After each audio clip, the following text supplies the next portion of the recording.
The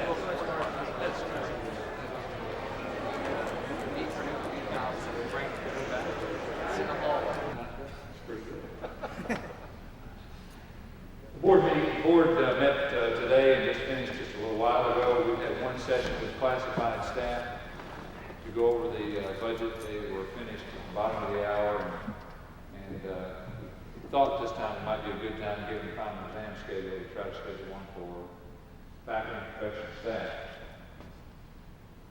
Just a couple of things to begin with. I want to compliment the budget committee for doing an outstanding job once again of going through a second year in a row of a very tough budget process. They give countless hours working on this. Even though I think they have developed a nice relationship with each other, it is not a happy time. Because as this process, particularly this year, has moved forward, it has necessitated with the additional kinds of cuts that have come in for some positions on this campus to be terminated. And I would tell you, as those of you in administration know, that there's nothing that you dislike any more in administration than having to deal with people's positions and livelihood.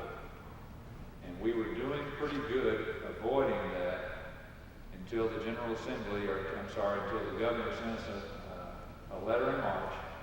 Here we were pretty far down in the budget process that said $936,500 more you got to take out because you're not going to have it next year. And once that hit, that just put us right over the edge, and we went back into vice presidential areas and started passing out amounts to be dealt with, and that started getting into positions, and that's an unfortunate time for our institution. And one of the things that we tried to say in the letter to every individual who got one of those letters was, this has nothing to do with your performance. And we were just regretting. And that was the case, I believe, in every case. So let me make sure members of the budget committee are known to you, because I'm going to be passing the microphone down here to answer questions when we get through, and we will have an opportunity for questions. Cecile Garner, Assistant Vice President for Finance and Administration. Dr. Jim Ramsey, Vice President of Finance and Administration. Dr. Jerry Wilder, Vice President of Student Affairs. Jim Nick, Executive Assistant to the President. Tom Martin, Staff Representative, and in charge of accounting. I want to say accounting and budget share control. I know that's not. What is it? Anything? Accounts and Fiscal Services.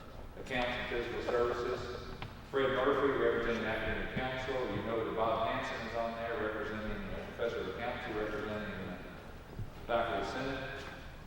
Bob Haynes, I think Bob had maybe a final somewhere close to this time. He was back with it.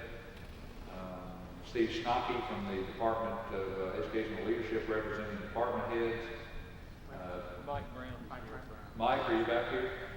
Mike Brown, representing the deans who took the place of, and we left them both on there for this year, took the place of Chuck McCullough, who was leaving, as you know, to go to Southeast Missouri as provost. Is that? I believe that's the group. So all of this group will be available to answer questions, but I wanted to say to you publicly how much I appreciate the work that they did on this particular project. It's 2 years in a row that they've gone through something like this. So let's start Cecile and let's go through the process here. Pick these spots off that are on front of the building up there. Here they go. Historical information. The 1990 General Assembly was very good to higher education. We had 2 years in a row. As you know, they appropriate money for 2 years at a time. And we had appropriations for 2 years in a row that ran over 8%. And we were doing pretty well with those two. We gave good raises in those years, and were able to accommodate the budget of the institution with the increases that came our way. Then in October of 1991, it was a pretty tough October. It was homecoming, and the week was going great, and we got a letter. And the letter said, now cut out $2.3 million out of your budget. And do it now. And so the budget committee, which was only about a year old at that time, started into the process of trying to find ways to cut $2.3 million out. By January, they announced that in addition to this amount here, that was going to be gone from next year's budget, we were also going to lose this amount from the next year's budget, and the next year being the year two things to do. We had to cut 2.3 out of the 91-92 budget, and then for the 92-93 budget, you add these two together, $4.7 million had to be cut out of the current year. How did we do it? You remember most of these. No salary increases.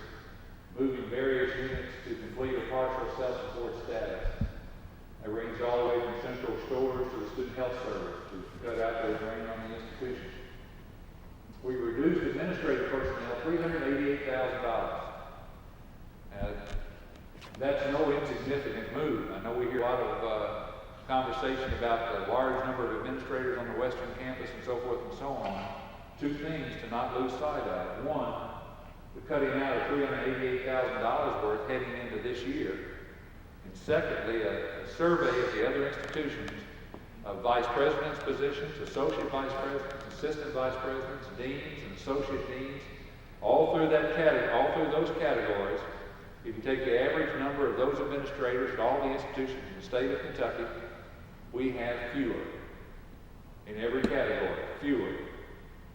So I don't know exactly where all those extra administrators are, but at this point in time, we are below the game, and certainly not even with it or above the game in the number of administrators. And I want us to make sure we don't lose sight of that. I'm not trying to make a special case for administrators, but the time needs to come when all that kind of stuff is pointed out and not lost. Reduction of vacant non-instructional positions, we cut those back. Non-instructional equipment reduction, that was everything outside of academic affairs.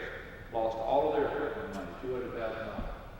Cut football by $450,000 and went into the reserve, the institutional reserve, and took $1 million to help make that $4.7 million cut. October 92, October's become a bad time for us. October 92, we get a letter that says, make plans now to take $908,000 out of this year's budget. And we did. We put that plan in place. We took $908,000 out of this year's budget. It was called a deferment, which means we might get it back later. But by March, they sent us a letter that said the deferred 908 is now gone. You cannot get it back. It is gone. We're going to not send it to you in your quarterly allotments. Plus, $936,500 is now to be deferred out of the 93-94 budget. The budget committee was well down the road by this time and got this new amount to have to deal with, $936,500. And that's where we're working on the budget for next year when all that information came in, okay? What's happened to state support? Very clear, 56% all the way down to 45%. It's just been a major, major drop. We're a public supported university at one time, and now we're a public assisted university. We're no longer state supported or assisted, and the rest of it has to come from internal. You can see that from 91-92 to here, we got less money. It was actually a reduction. If you look at the original appropriations of 93-94 compared to the original appropriations of 91-92, we even have less money for next year than we had 2 years ago in the original appropriations. Okay? That's just a graph that shows you what's happening in the state support. It doesn't take long to see that. Where does the money come from? You can see what's happening to students. 15, 9, 18, 19, 20, 22, 3, 23.1% of the budget is being provided by students. It just keeps going up in student in tuition and fees. Okay. You can see what's happening here in terms of a chart. It becomes very clear. State appropriations on the way down, tuition fees are on the way up. Students, if we continue on the same path, are going to be responsible for most of the cost of their education in the very near future. Okay. This is just a pie chart to show you where the revenue comes from. You can see the reduction in state appropriation. You can see the increase in government grants, 12.3 to 13.3, which means more of our faculty and staff continue to do an incredible job of generating those outside dollars. Athletic revenue will be about the same, even though there are more dollars. Auxiliaries will decline somewhat because of housing will be down. Tuition and fees up, as we just got through talking about. Here are the raw numbers to back all of that up. I don't know that we need to go into that. The budget for next year will move from $107 million, where we are now, to $110 million. The process of balancing the budget, got pretty tricky. We knew that the compensation plan that had been put in place was going to call for $2.4 million. We went to vice presidents and said, what is it you absolutely need in terms of new operating dollars for next year, increases? And they whittled and came back into the budget committee with a total of $3 million, absolutely needed increases across campus in all the various areas. So we had a need of $5.4 million for the 93-94 budget. How much money we're going to have to deal with that? Tuition and fees, we're going to get $1.5 million. The problem with getting $1.5 million tuition is every time you increase tuition, and that's increased dollars now, not total dollars. Every time you increase tuition to get new dollars, then you have to spend dollars to increase scholarships. Those kids are on tuition scholarships, so you have to put money back into the pot. And that costs about $500,000 for that. So, but on the surface, before we get there, it's $1.5 million in new money for tuition and fees. State appropriation, only $475,000 in new state money for next year. Net new revenue, that's a number of minor things and fees and so forth. So we got $2 million. $2 million against 5.3 or 5.4 leaves a deficit of $3.4 million. And how do you get that? One of the ways we got that eventually was $775,000 in positions eliminated on campus. And we'll show you some more about that in a moment. Out of the operating increases that we talked about here, $3 million, we cut that by $1.4 million. Yep, that's right. Cut it by $1.4 million. And that was just a matter of going back into those increases and just saying, no, cut this in half, whatever, and so forth, and cutting it by $1.4 million. Then went into current operating budgets all across campus and cut those by $1.1 million. Now, y'all correct me if I get a little carried away here. The 1.1 in current operating budgets was anything taken out of academic departmental budgets. Yeah, but that wasn't in the budget to start with.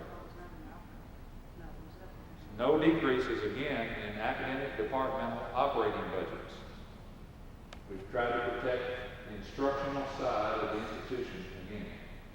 So that's the general overview of how the budget got balanced. Let's go to some more now. Give you some more detail about that.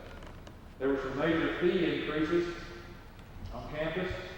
After a little research, it was clear that Western was only one of 2 universities in the state that did not charge an application fee. The result of that is great amounts of applications come into Western, and we only get a small portion of them who actually go here. It costs 29 cents to apply at Western. And so they would just send them in, registrar, admissions office, everyone processing lots of paper, but the benefit from that was minuscule. So put in an application fee, and you get a little more serious about applications. It generates how many dollars? $122,000, but it won't apply until January '94 admissions, mid-year next year, because it's too late to do it now. Parking goes up $5. The student health service goes up $2, and that was after a conversation with student advisory committees of all kinds and so forth and so on.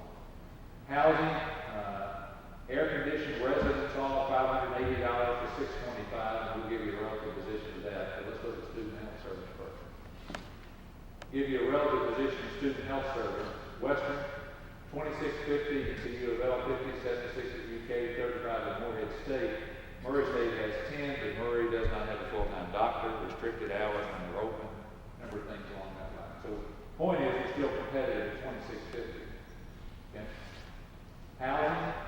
You can see that Western Kentucky University remains at the bottom so far in average cost for an air-conditioned room at Western Kentucky University. You can see the list as they go on up all the way up to $862 on average at the University of Kentucky. I don't know that we need to be at the bottom. We're going to get on a process of procedure to move ourselves up in the middle of the pack somewhere. Western has always had a philosophy of trying to keep student costs and fees and things like this at an absolute minimum. And we still want to maintain that general philosophy, but I don't know that we need to be on the absolute bottom. What happens in terms of personnel? Slide that up just a little bit more to see if you don't mind. There you go, great. How many positions were completely deleted? 42 positions on this campus were completely deleted. 39 of those positions, 3 optional retirement. 30 of those positions were vacant, 12 of those were filled. You can see the breakout in E&G and auxiliary. Of the 30, well, I'll do it down here. You can see where the positions came from. 3 from my area, 18 from finance administration, 12 academic affairs, and 6 student affairs. Of the 12 in academic affairs, 9 of those were vacant faculty positions. They were not filled. We moved 2 or 3 positions from E&G into other kinds of funding, some to private funding. We added these positions, 1 at Fort Knox. That's part of our agreement with the Council on Higher Education. They give us extra money for Fort Knox, and we needed to fill a position there to maintain that agreement. These positions here, part-time positions, ever how many that will be, they are to be on the receiving end of our interactive television activities that are going to be going on at various sites off campus. And they're the ones who will coordinate activities at all those sites for all those classes. Student affairs, 31.5. You'll see in a few moments that the result of the Minority Task Force Recruitment and Retention program that was put together by the group that we appointed. They came out with a program of priorities of things we need to do in order to enhance minority student participation on this campus and retention. We are sort of behind the 8 ball a little bit in dealing with that. In the state of Kentucky, the way the records are kept, most people don't know this.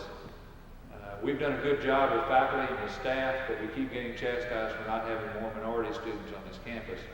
They only count Kentucky Afro-American students in our minority pool that they talk about. Now, we recruit a lot from Nashville, we recruit a lot from Southern Indiana and different places. We cannot count any minority students we get from those areas. We cannot count them. Only African-American students from Kentucky are the only ones we can count. And so we've got to do some things now to beef up our African-American students from Kentucky. And one of the things we're going to do is to hire a new admissions counselor just for that purpose in admissions, a new person. Anything I'm leaving off of this that I ought to say? You ought to yell out that I'm leaving that for you. Okay, let's go with that. Okay, that'd be fine. Let's look at some detail about where it comes from. The cuts that were made in my area, $244,000 worth of cuts, $181,000 of that in athletics. Finance administration, $35,000, but they lost a lot of positions, as you saw on that last one. Academic affairs, $487,000. Student affairs, $31,000. Just overall across the institution, a lot of different areas, $392,000 for $1,000,001. Positions deleted, $775,000. We had $2.4 million in increases. Now, if I didn't say it loudly enough while ago, I don't think I did. I think I ran right over it. The personnel plan, the compensation plan that was approved by the Board of Regents has been fully funded for 92, 93, 93, 94. Fully funded. There's a 6% pool that got distributed for full professors, 6.6 for associates, 5.4 for assistants. And everything else on campus had a 3% pool to be drawn from for raises all across the rest of the campus. Plus, in our classified positions, at the entry level in every classified position, those were bumped 10%. Because part of the salary study committee showed that our beginning positions in all of the classified positions were behind, and as a result, we were having trouble recruiting good new people into our classified arena. So that's now been addressed with that 10% increase there. Operating additions, what are some increased costs? There's a minority program, $130,000 new money for next year there. Accountability enhancement as part of the state mandated program, $41,000. ADA is American with Disabilities Act, $12,000. They could use $100,000, $150,000 in a heartbeat, just like that. And we're going to have to go to the General Assembly to see if we can get some help to try to fund some of those kind of things all across campus. Maintenance items in physical plant, $330,000. Graduate assistant scholarship, $507,000. That's another $500 out of the $1.5 million I talked about a while ago that has to go to feed scholarships back if you're going to increase tuition. Unemployment, workman's comp. We have a total bill at this institution for about $800 and some odd thousand for unemployment and also for workers' comp. Our increase is $209,000. Give you an idea of the kind of increase we're having to deal with there. We've gone through three straight years of massive increases like this. This is the last year, we hope, of those massive increases. Instruction increased 174, operations a bunch of little increases, 9,900, various places around campus. The print shop is not making its way as has been budgeted and planned. It's going to be $136,000 short. We got to look at that in a very serious way. The state is involved in constant asbestos litigation. We get a regular bill on that. It's our portion, what we have to pay. Help the state pay for lawyers to be engaged in asbestos litigation. This year, $16,000. There are three positions we talked about a while ago, one full-time, two part-time, to $68,000, you've already seen. So that's $1,600,000. Now we built a reserve to take care of unusual things that come along, one-time opportunities, one-time expenditures. You try never to spend money out of reserve that are recurring expenses, because that money is now fairly stable. And here are some one-time expenses that we would have had to put in next year's budget that we're going to fund out of the reserve. For example, our SAC study, Southern Association of Colleges and Schools, at 27.6, that's a one-time expenditure. SAC is over this year. As we continue to expand interactive television, there's $66,000 in equipment that needed to be bought. We'll buy that out of reserve. That'll be a one-time expenditure. Chemistry and biology have been in a bind. They have not been adequately funded to keep up with chemicals and supplies and for all their laboratories. We're going to do a one-time bump out of the reserve to try to make some headway in restocking. We were given a figure about $24,000 was needed to do that, to do the restocking. That money is being provided out of the reserve for a one-time expenditure. Financial aid equipment is to help us stay in compliance with the federal requirement to continue to get some federal aid. Hazardous waste removal is just a cost. We've got waste right now sitting down here that we can't move. It's against the law. We're going to have to hire someone to come in and do it. Believe it or not, it costs us $10,000. We hope it'll be a one-time cost. So those are one-time costs from the reserve. Okay? What happens to the money? Where does it go? This PCS is Program Classification System. And this it's a uniform system across the country. It shows how money is spent if you want to compare institution by institution. You can see in instruction, the increase in instruction percentage has gone up to 41.39. Research has gone up, as has public service.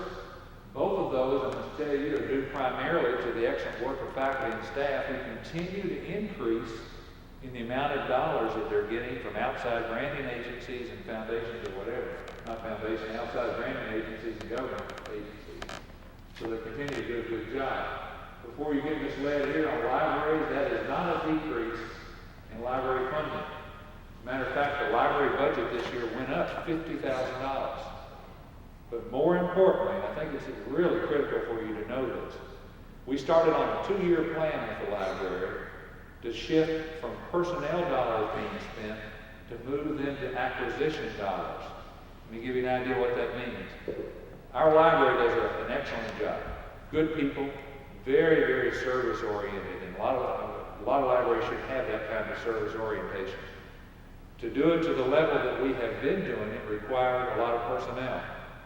The budget committee, going into last year's budget reduction, looked very carefully at the number of personnel on a comparative basis to other libraries and so forth, and made the decision to put in place, with the library's help, and exactly how it should be done, a plan to reduce the library expenditures in personnel by $230,000 over 2 years. And move that money, don't take it back, but move that money over into acquisitions. So that you now have, as opposed to 2 years ago, $230,000 more in acquisition dollars in the library than was there a couple of years ago. So we think that's a positive move and did it with the same money. Academic support or dean's offices, that's gone down, and some other things, computing and so forth. Students, you can see the others there. Institutional support is administrative computing, things like that. My office, Jim Randy's office, and others, and that's gone down. Operation and maintenance, unfortunately, has gone down, and so forth and so on. That's where the money goes. Let me show it to you on a pie chart in a different kind of perspective, because this needs to be kept in perspective as it's being dealt with. If you take the things that impact students directly and what happens in the classroom directly, we spend about close to 80% of our money doing that. And there are the categories, no secret, there are all the categories right there. Close to 80%, 78%. 22% of the dollars are involved in indirect support. It'd be hard to say that they were directly involved. What's in that? That's administrative computing, but those are the things that generate your class rolls, all kinds of things like that. Your paychecks, all of that, other kinds of information to use. Runs your flexible benefits plan and so forth, but it doesn't directly impact the classroom. Operation and maintenance, you know what that is. That's the physical plant. And debt service. If you clump those together, it's about 28%, if I remember correctly. About 22%, and that percentage continues to decline. So we think we're going in the right direction in terms of where the money should be spent at the institution. Okay? Now, football is always a big topic, so it's got its own slide here. Let's talk about it for a minute. Let's jump all the way down to here. The institution made a commitment last fall as a result of a task force study and Board of Regents action to keep football. Regardless, we're going to keep football at Western Kentucky University. They also said we're going to spend $450,000 on football, period. That was the institutional commitment. As we got into building the budget, we came up with a decision for the board. We asked them to make that decision today. We put it up on the table straight ahead so they could deal with it. We told them today that you have allocated or said you're going to spend $450 on football. Now, two things occurred since you made that commitment. One is you did, in the Council on Higher Education, passed a tuition plan for Western Kentucky University that caused football scholarships to go up $34,400. Football didn't do that. That was a plan that came from the Council on Higher Education, increased scholarships that amount. You also, as a board, passed a new compensation plan that was not in place at the time you went with the $450. And if 3% money is applied to the football personnel, that generates $5,900 in increases in salary. So we posed to the board today for their decision. You're going to stay with the $450, and the football program eats $40,000. Or do you want to save the football? We told you $450, but we passed two things after that you didn't have any control over. So we're going to up the amount going for football from $450 to $490 for next year. And we pointed out to them that the percentage of the total budget remained the same, 0.004, or 0.4%. And they debated that, and they passed this amount today at $490,330 institutional funds going for football. Anything else I need to say about that from you all? I think that was the extent of that discussion. Budget committee discussed this long and hard, and we decided that'd just be a board decision. They'd have to make that decision. This just shows you where some of the private money has come from over time. This year is sort of an anomaly because we've had over $1 million worth of gifts in the partnership that's been developed down the College of Education between Johnston's Learning Corporation, Tandy, Apple, and now IBM joined today for $160,000 in partnership. So we're sort of out of whack this year with 2.8. But that'll give you some idea. They projected 1.3 for next year, and that's just always a guess. Okay? That it? Okay, let's have lights. We've got members of the budget committee and everyone here ready to answer questions. Jeff, you have a microphone. Why don't you kind of hang it somewhere near the middle and let's answer questions.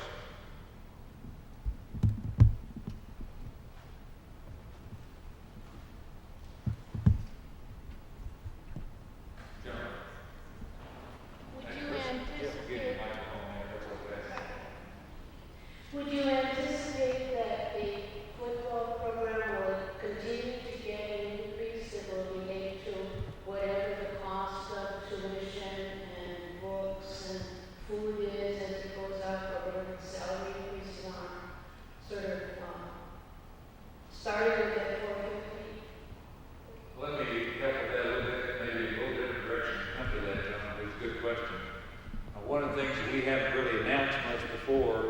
told you all we were working on, or at least the faculty senate executive committee, I told you we were working on, and it's moving along very nicely now, and that is that we're involved with about 5 or 6 other institutions, and we're all kind of signed a pact together, and we're working on the details now, and we're all going to play each other and take our football program down the notch in terms of our institutional commitment to those programs. Right now, the number of scholarships we can have in Division I, 2A, which is where we play, by national standards is 63. That's a max. I think we're at 57, 56, I don't know, somewhere in that neighborhood now. We're less than the national availability. We're on a program with those other institutions over a 3-year period, beginning in the fall of '94. I mean, you can't do anything about it now. Beginning in the fall of '94, over a 3-year period, dropping that down to 30 scholarships. Dropped the number of coaches from 7 to 4. And there's some good schools in there. UAB, for example, is going to be a part of that. Morehead State, several others. Murray State is in it. And it's my understanding their board declared that football will not be touched. So they're having to drop out of this. We need amendments, so if you have colleagues and friends at Murray, you want to get stirred up, call them and tell them that, and maybe we can get them back in this thing. But I didn't say that, I don't get me in trouble. Questions? Brother here or here, they didn't tell you, so if you get questions, you ask them, please.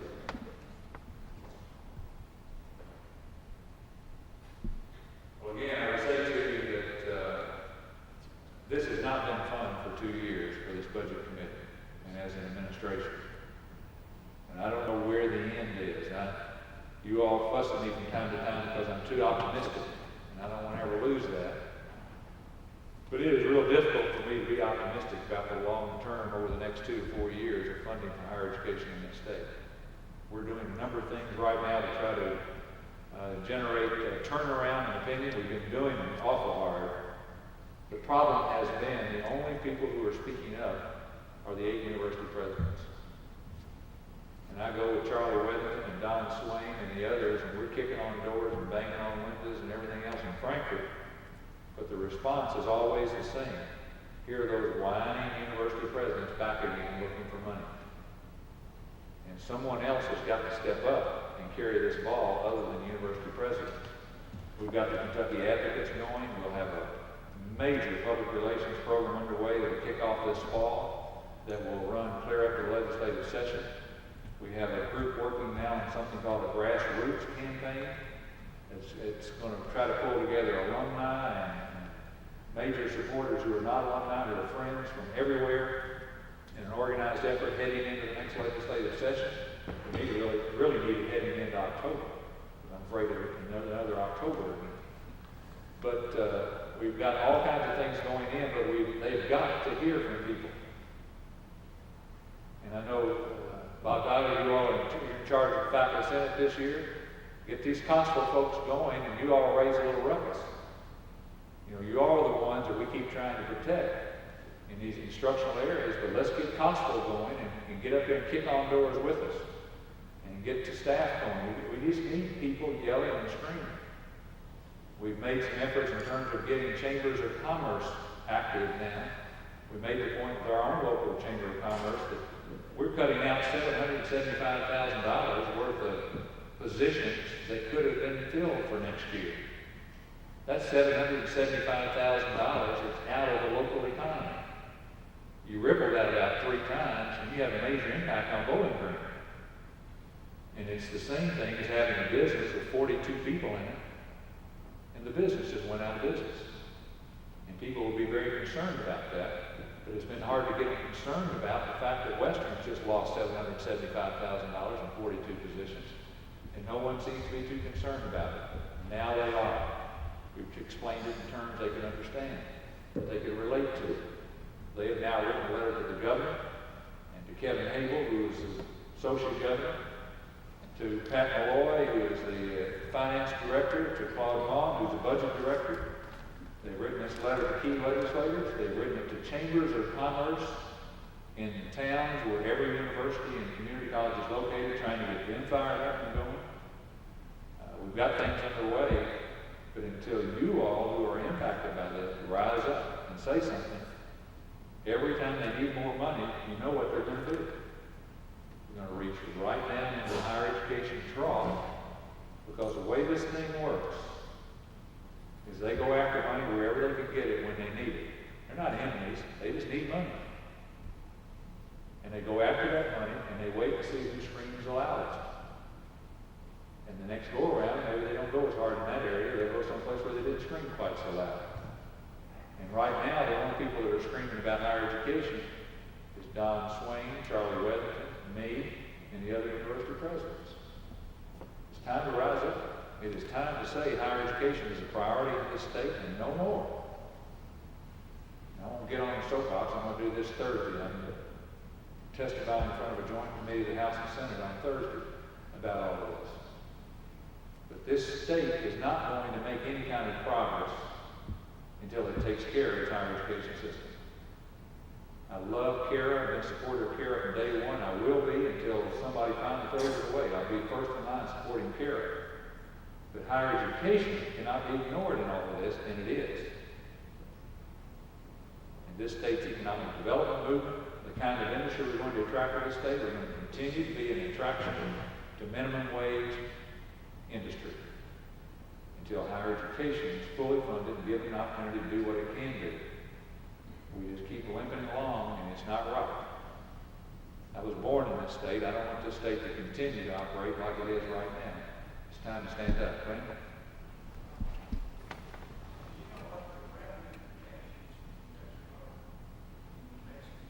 The question is, what are the revenue projections for Kentucky for the next few years? We're not as concerned right now. Jim, you live with this, so you can correct me. We're concerned about revenue projections. We're more concerned with what they do with the revenue when they get it. Right now, we're on target for next year, I think, for revenues to match up with what's needed. For the next year. 93 million. They're actually expecting revenues right now to be ahead of what the budget was based on, and that's disconcerting with regard to next year's cut. They should be on target or above in terms of revenue projections. Yet we are still being asked to defer $936,000, which means that is not needed to balance the budget. And we've been deeply stressed over it, and we've expressed that. So now they're just making cuts even if they don't need the money to balance the budget. What's happening is they're making the cuts in order to have money set aside to fund other kinds of things. And we're paying for it. And I'm really ticked off about it. It's not right. They're going to take the goose that's laying the golden egg, which is higher education, which keeps supporting so many things in this state, and just keep on whittling it down until finally the goose just rolls over, emaciated, and can't go on. And that's absolutely sinful. It's just wrong. It takes too long to build up these places to do that. Dick? I'm not sure if I have the figures right, but I understand that salary increases are to be implemented over the next year or two. Next year, we have $2 million. And what are your thoughts on where that will come? The board adopted a 3-year plan, 3-year salary plan. It's taken a year at a time. You know, we're 2.4 this year. I've forgotten the amount. Jim, do you remember the amount for next year? Is it 2 something? Whatever it is, I mean, given our current condition, it's a lot of money. And the board has, in essence, said we are committed to the plan, but we've got to look at each year, each year, year by year, to see if there's something else we can do. This is 2 years of going inside of the institution and restructuring. I don't know how many years you do that. And I'm struggling with that. I don't know how many we go in and we just keep on making major substantive cuts. Over here.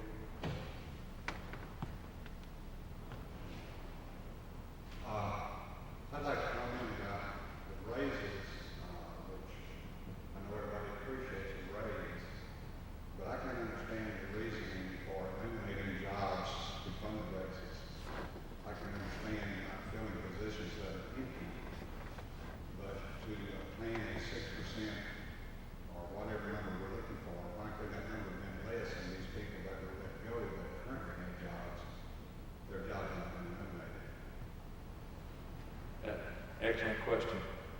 tell you that the budget committee wrestled long and hard over that very ethical question, really, in a lot of ways.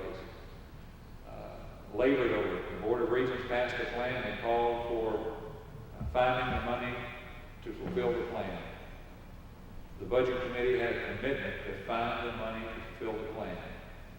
We were in good shape in not having to eliminate filled positions until that last $936,500 came down the pipe. We didn't know it was coming. There was no warning.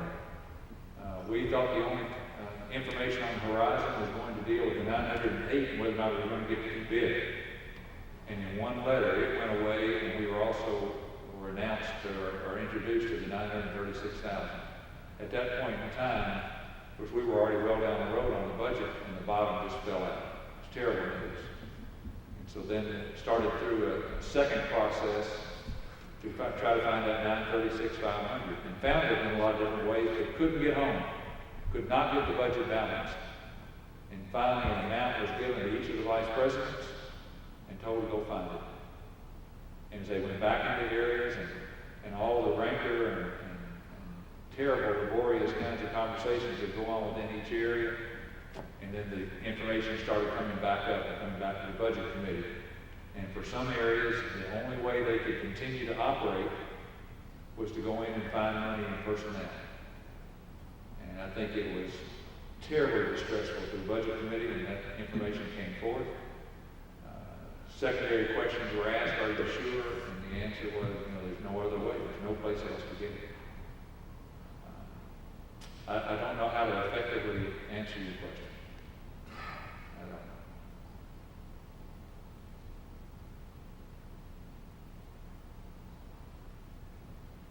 Let me just say it again. I know I don't need to say it again.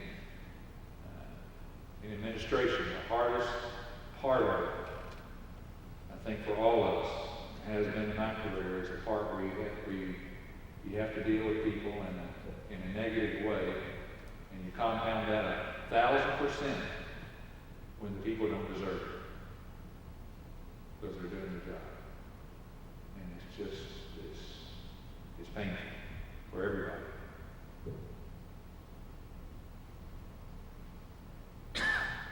Other questions? I want to thank you all for bringing forth your suggestions. We sent out to you a letter saying, please give us your best ideas on making cuts. And you responded. And some of those ideas are in this budget. Some other ideas are not in this budget because they didn't necessarily fit into this budget, but they were great ideas for the campus. And we're putting those in place as well. So I want to thank you for your participation in this. This is not my budget cut. It's not Jim Ramsey's or Cecile Garner's or the budget committee's budget cut. It's the budget cut that belongs to all of us, and all of us have to be a part of that. And you participated, and we deeply appreciate your participation. Thank you all very much for coming.